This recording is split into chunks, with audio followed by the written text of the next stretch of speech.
Bonjour à vous tous, je voudrais vous présenter le livre que j'ai écrit qui est Guidance vers une nouvelle terre. Alors je me présente, je suis Jean-Claude Zadeling, l'auteur de ce livre, et je voulais vous demander si vous êtes désireux de vous attirer le bonheur et un peu de chance.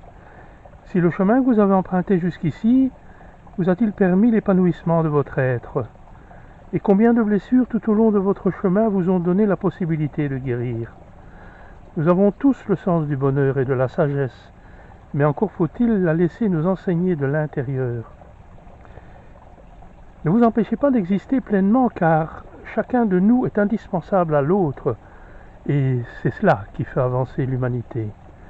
Nous avons tous les jours quelque chose à apprendre, et c'est cela qui fait de notre vie quelque chose d'unique.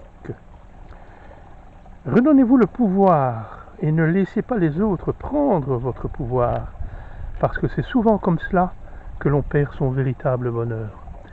Alors je vais vous présenter tout doucement maintenant ce livre et toutes les interfaces qui se connectent à celle-ci. Voilà, je suis à vous de nouveau. Je vais vous présenter donc ce qui a été écrit dans ce livre, donc les différentes clés qui vont vous permettre de pouvoir faire votre évolution. Alors la première chose, c'est d'abord qui sommes-nous?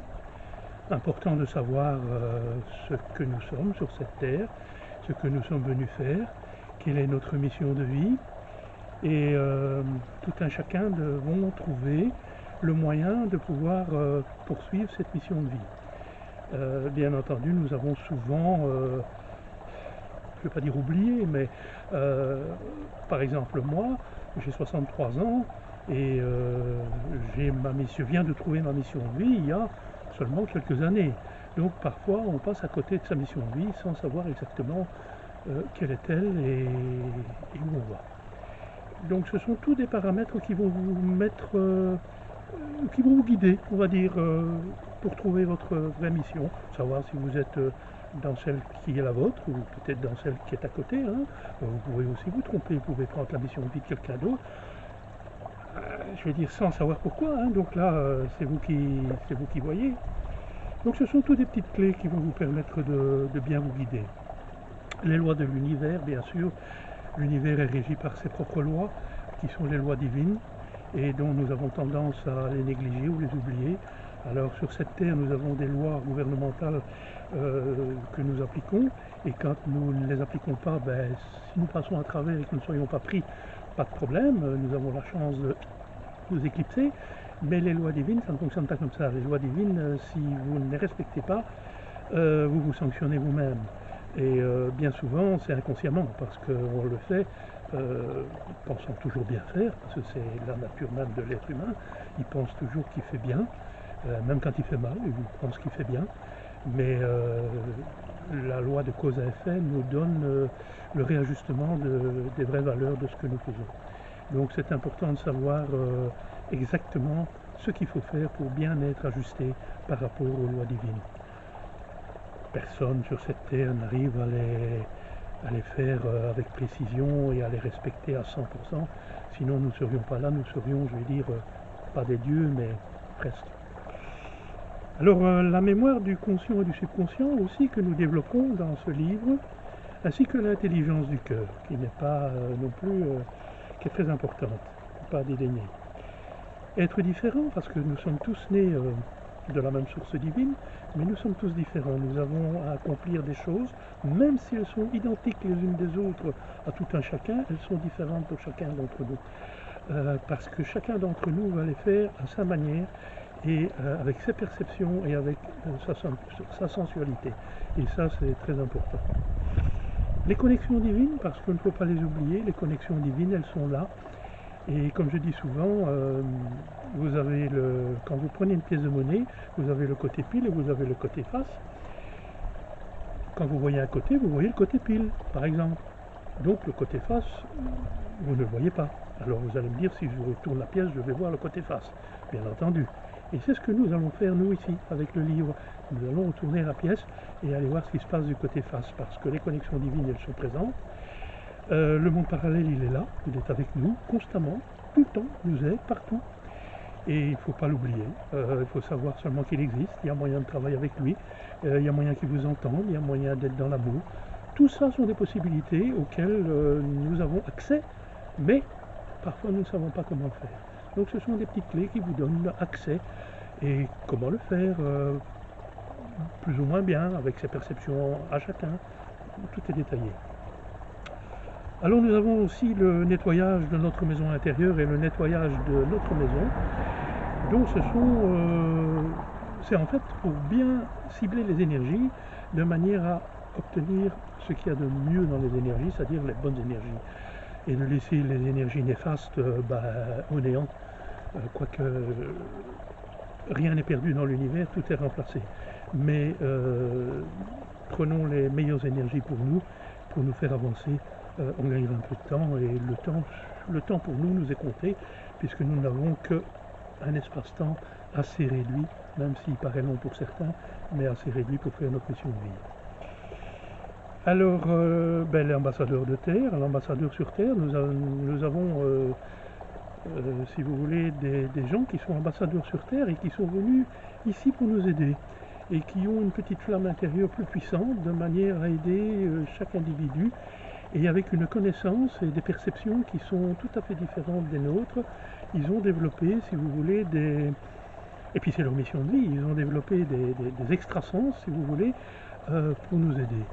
Ils sont venus ici, il y en a un bon paquet maintenant, depuis que la Terre est occupée à changer, et la Terre évolue, donc l'énergie terrestre augmente, c'est pour ça que vous avez le réchauffement climatique et tout le tralala qu'il y a, mais on oublie l'essentiel, et l'essentiel c'est la puissance de la Terre, l'énergie de la Terre qui est occupée à augmenter d'une façon extraordinaire.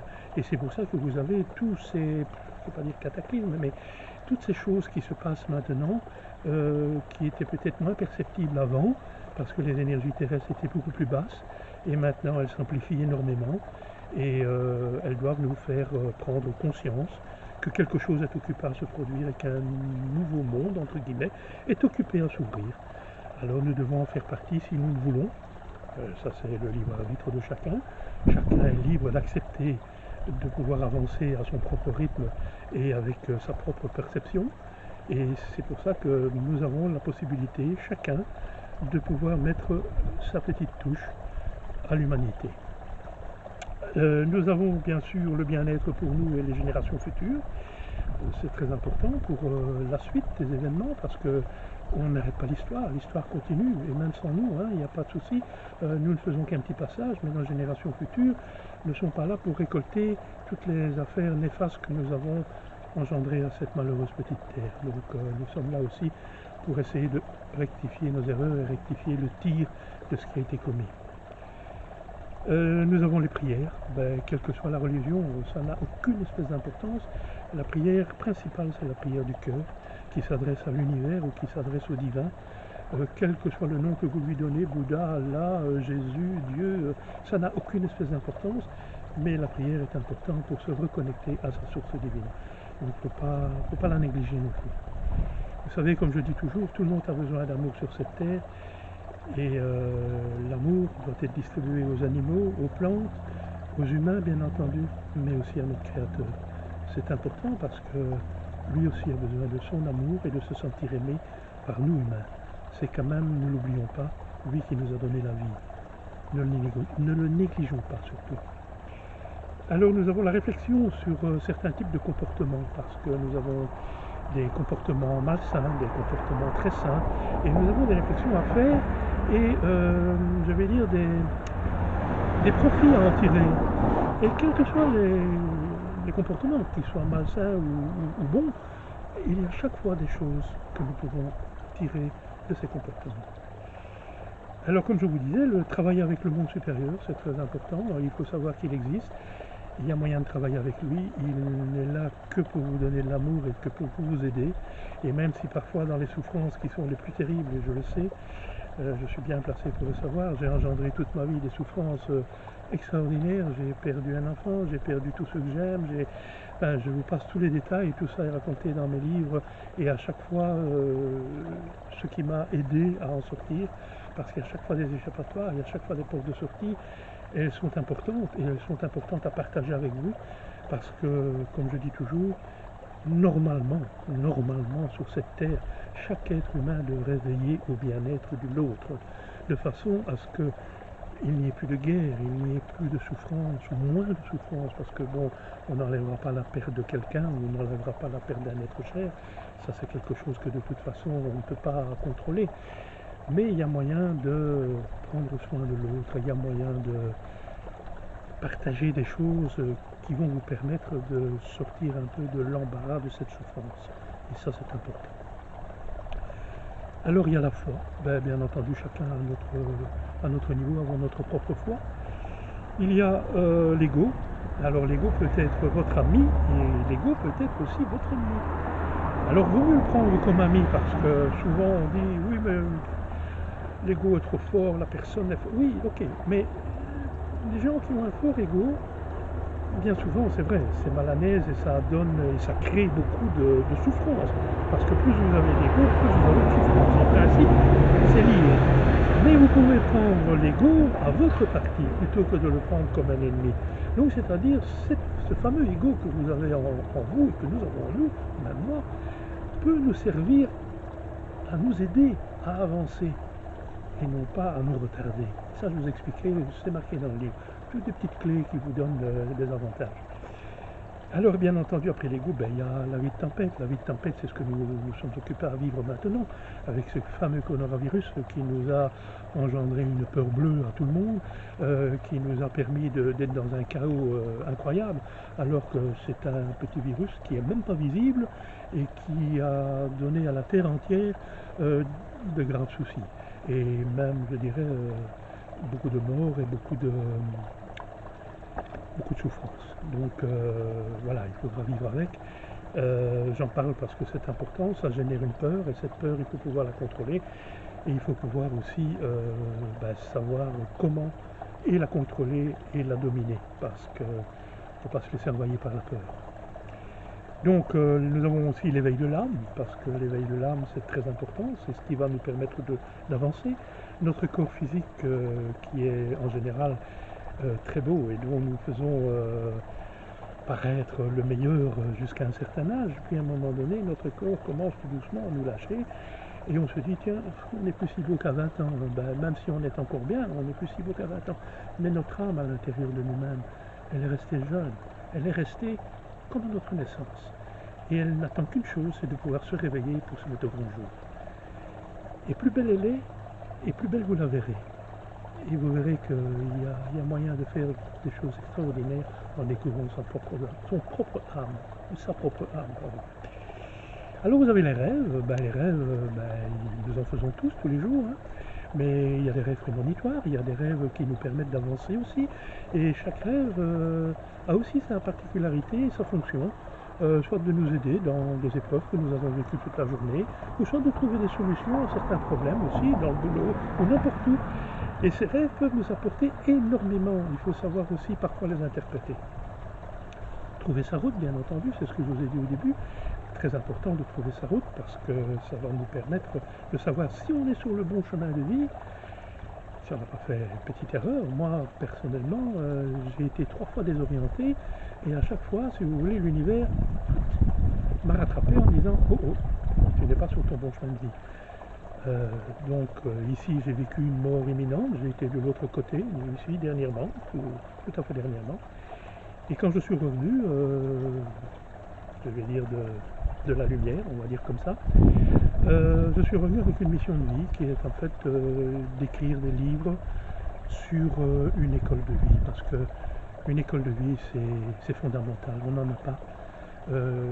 On va à l'école, c'est pour apprendre à parler, c'est pour apprendre à écrire, c'est pour apprendre à lire, pour apprendre à compter, mais on n'a pas d'école pour notre chemin de vie.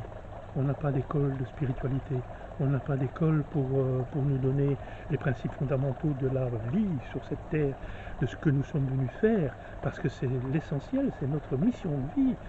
Et on passe à côté toute notre vie. C'est pas possible de continuer comme ça. À chaque fois revenir pour recommencer et refaire tout le temps les mêmes choses et souffrir et souffrir. Non, stop.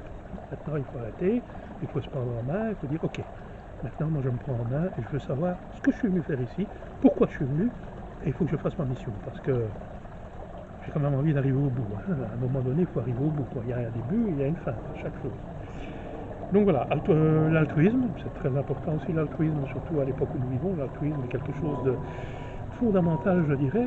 Comme je vous ai dit tout à l'heure, chaque individu devrait pouvoir prendre sous sa coupe un individu de quelqu'un d'autre afin de nous faire avancer aussi. Vous savez, quand vous allumez une petite flamme chez quelqu'un, votre flamme personnelle brille aussi, d'autant plus. Très important. Le meurtre, parce que malheureusement sur cette terre c'est quelque chose qui arrive et il est condamnable et ici-bas et il est condamnable aussi en haut. Mais même si le profit pour la personne qui a commis ce meurtre est imminent dans l'acte qu'il a fait, comme je vous ai dit, il y a un côté pile, un côté face, il y a un côté obscur, un côté lumière. Si aujourd'hui il est dans le côté lumière parce qu'il profite, demain il risque d'être dans le côté obscur. Je crois qu'il vaut mieux essayer de tenir ça différemment.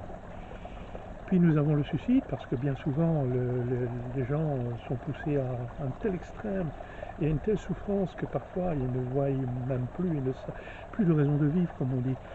Je n'ai plus de raison de vivre, j'ai entendu ça nombre de fois. Et quand je vois parfois les reportages à la télévision dans des gens, des personnes, que ce soit, je veux dire, de vieilles personnes ou même des jeunes, qui sont désespérés de ce système qui ne fonctionne plus et qui va à l'encontre même des principes fondamentaux de la vie. C'est vrai qu'on se demande parfois, on se dit, ben, on ne peut plus, moi, vivre une vie comme ça. Moi-même, personnellement, j'ai eu des envies à un moment de mettre fin, tellement c'était épouvantable et que, bon, il arrive un moment où, comme on dit, on vous a poussé tellement à bout que vous n'en pouvez plus. Eh bien, c'est à ce moment-là qu'il faut aller chercher les dernières petites ressources à l'intérieur de soi pour ne pas commettre l'irréparable. Parce que l'irréparable, irréparable sur cette terre, malheureusement, là où vous êtes aujourd'hui, si vous mettez fin à ça, vous vous retrouvez dans la même situation de l'autre côté. Parce que c'est votre énergie. Et vous avez un taux vibratoire d'une certaine énergie. Et si vous mettez fin à cela, vous vous retrouverez de l'autre côté, mais exactement au même taux vibratoire. Donc vous n'avez pas avancé, somme toute. Vous avez mis terme à une souffrance, oui, mais vous n'avez pas avancé. Donc autant, je veux dire, prendre cette souffrance que vous avez à votre profit pour pouvoir avancer. Ça, je l'explique aussi, et il y a plusieurs clés là qui vous donneront des possibilités, quelle que soit la souffrance, et je vous garantis que je compatis aux vôtres parce que j'ai donné ma dose aussi sur 60 ans. Je vous explique dans le livre tout ce que j'ai, enfin même pas tout ce que j'ai, une petite partie, parce que les choses les plus extravagantes, elles sont au fond de moi et je préfère parfois les oublier. Et puis après nous avons la réincarnation. Alors la réincarnation fait partie d'un cycle et comme nous devons tous évoluer, nous avons tous notre système de réincarnation qui nous permet de évoluer de chaque vie en chaque vie. Mais il arrive un moment donné où, si vous voulez mettre fin à un système qui est somme toute le karma et qui tourne et qui est somme toute comme une roue qui tourne sans fin, il y a des possibilités. Mais là, ce sera développé dans le deuxième livre que je vais vous présenter tout de suite, qui est en fait somme toute de mettre fin à nos souffrances. Alors fin à nos souffrances, c'est peut-être un grand mot, mais disons que maîtriser la souffrance. On va plutôt dire comme ça, maîtriser la souffrance. Je vais vous le présenter ici maintenant, puisque ce livre a été écrit à peu près en même temps que celui-ci. Voilà.